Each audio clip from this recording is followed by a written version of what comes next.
Hey, what is up, ladies and gentlemen, and people of the internet? My name is Zoe Blade, and today, I'm doing another one of my Radical Red Monotype Elite Four challenges.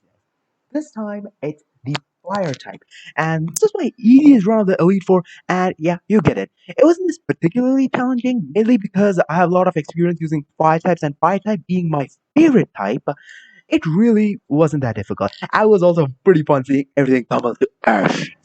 Jokes aside, previously we did the dark monotype, and now it's fire. I'll probably complete the fire water cross to you first, and then ask you all about the other types. So without further ado, let's dive straight into the team preview. Alright, since we're at the league now, why don't we just go and immediately look at the team members that we are rolling with. Starting off, we have Luffy. The reason why I wanted to use an Infernape so bad was because it had a fantastic ability in Iron Fist, which is a very good ability, by the way. And it was a pretty good lead since I had access to Taunt and had access to pretty good coverage moves. I don't want to give it Thunder Punch since you guys will see in the video why I didn't need Thunder Punch. Since there are many wild types in the league, and I was obviously not going to be fighting Volite's Rain team with a Mono Fire team. I'm not an idiot. Anyways, the moves that we are rocking out is Close Combat, Earthquake, Pyro and Taunt. And I do replace Earthquake with Mark Punch later on in the league, just in case for some immediate priority, but I do change it for Earthquake later on before the champion battle against Rara. The next Pokemon I chose was Kurama, my Ninetales. I gave it the Life Off for an extra power, and Drought is just here for obvious reasons. I got a perfect IV one, which I was pretty happy about. So, yeah, there we go. And the moves that I chose for this Pokemon was Dark Pulse, Flamethrower, Solar Beam, and Volt. Cough right there. I'm recording this team preview right after I beat the league, so yeah, sorry about that, guys. And the reason why I gave Revolvus was because I really didn't have much of anything else. I don't use the other moves since I just use Kurama as a sack for the most of me, except for the Law High battle, which you will see pretty soon.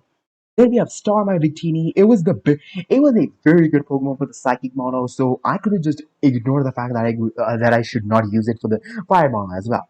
Give the Choice Band, same moveset, they create Zen Headbutt Fusion Bolts and U-Turn. Pretty standard moves, so let's just continue onwards. Then we have my new addition, a new buff Pokemon, Endeavor the Mortar with its new ability, Mega Launcher. I couldn't ignore the fact that this Pokemon had Mega Launcher of all abilities, such a good ability. So I immediately racked its moveset with Aura and Pulse. Fire Blast, Dragon Pulse, Dark Pulse, and Thunderbolt. I scouted the league, thought that Thunderbolt was going to be necessary against, if I need Thunderbolts, I could use it against low ice water types, aka Azumarill. Dark Pulse for Agatha's Ghost, Dragon Pulse for Lance of Dragons, Fire Blast for genuine stab. Then is Sentence or should I say, Mega Centiskorch. This was people will be surprised by this option, but the reason why I wanted it is because of its new ability, Mountaineer. Mountaineer, for those of you who don't know, is an ability that basically gives an immunity to rock types, and that is something I cannot ignore. So I immediately slapped this thing on the team. It was my best counter to Lance's Terrakion after I get a safe switch in for this thing. So the moves that I gave it was Fire Lash, X-Scissor, Knockoff, and Power Whip. Pretty standard moves. So yeah, let's go for the next Pokemon, which is Vulcan. Vulcan was an MVP during my Radical Red 2.1 version, and this is again what I'm using. The last time I gave it a choice cup, which was one of my biggest mistakes. This time I gave it the heavy duty boots, and now with its new ability Blazing Soul, fire type moves head first at full HP. We have Eruption, Flamethrower, Focus Blast, and Scorching Sands. I really had no other moves I really could give it, so I just gave these just chalked these moves up. I really wasn't thinking straight, so yeah, there we go. Okay. Next up, and there is where the heck. For Vulcan, and that's the team, it seems like. So peace out, and let's see if we can win this league. First challenge was Lorelei, and this was an easy E4 challenge. Her rain team would absolutely destroy my mono fire team, so I opted the ice team. I said the obvious two, Kurama and Falcon, and since Ninetales is slower than Alolan Ninetales, Drought came last, and that was a huge play because Vulcan erupted with Eruption, destroying both Glaceon and Ninetales. What a legend! This is why Vulcan was a huge help for this team. Parallax Ice and Washing Machine Boy came out, but things are a bit sweaty since my eruption hurt Washington Boy so badly and destroyed Calyrex and sent it straight to the Shadow Realm. Since Rotom was hurt badly, and since it wasn't in its range for its berry to activate, you guys get the drill. Ninetales finished the thing of the Solar Beam, and the last was Obama Snow and Aquarat. If you guys don't know, I call a Zoomer Aquarat every single time I use it. So there we go. And Mega Obama Snow was sent to the Shadow Realm, and Aquarat actually took a Solar Beam after eruption damage. But that was unexpected. It used Liquidation Aqua combo to finish Kurama, and Vulcan's Scorching Sense barely KO'd it, but for the extra, it scored a burn, so props to Vulcan. Wow. Bruno was the next Elite Four member, and this was a pretty easy challenge. He set on Water Urshifu while I said Victini, aka Star.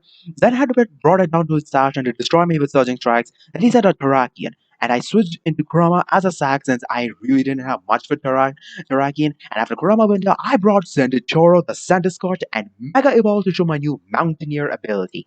Mountaineer is an ability that changes Stealth Rock and Rock type moves into immunities that you guys already know. And Borgara tried its best, but in the end, I came out on top. And then Sandikoro goes on a rampage, destroying everything until Zacian came out and ended it, only to get booted by once again Vulcan's eruption, and so as well with Mega Lucario. Pretty easy challenge, I must say. Next up was Agatha, and I knew that this challenge was going to be pretty easy. And as I expected, this was an easy one. Agatha sent out a Gengar which was disguised, and which is exactly a Zoroark, which goes for taunt since my Infernape has taunt and is quickly taken care of by 2 Mach Punches. Factory does huge damage to its Shadow Ball, but I have the ultimate weapon Typhlosion to take care of it.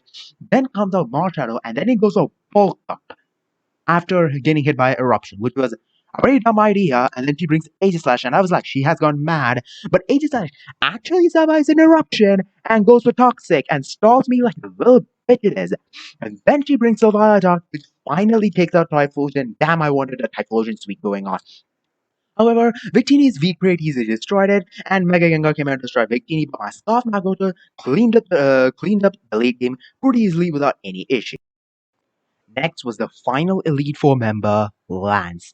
Lance I knew was going to be very difficult. However, what I didn't expect was that it was actually easy. I lost only like 3 times. Anyways, I needed the Aerodactyl lead, and Lance did that. And when Lance does that, this let me go for close combat Mark Punch combo to take care of Arrow. And Dragonite comes out. I was able to. I broke its multi scale as it goes with dual wing beat, and I sent soft Magmotor, and then used it to go Dragonite. Lance sent in Melmetal. I switched into Kurama as a sack, and then safely bring Typhlosion to go for a sun boosted eruption to have Melmetal and do huge damage to Mega Mens before going down. Soft Magneto finishes Mens and is not able to Oko Dracofish but survives Fishy Rent with a bit of HP before beating it and doing tip damage to Primal Dialga before Victini goes for weak create to absolutely beat the crap out of it. And finally, Sanditoro ends the battle to give me a very narrow 1-0 victory. Sacrifices had to be made. Next was finally the champion, Blue.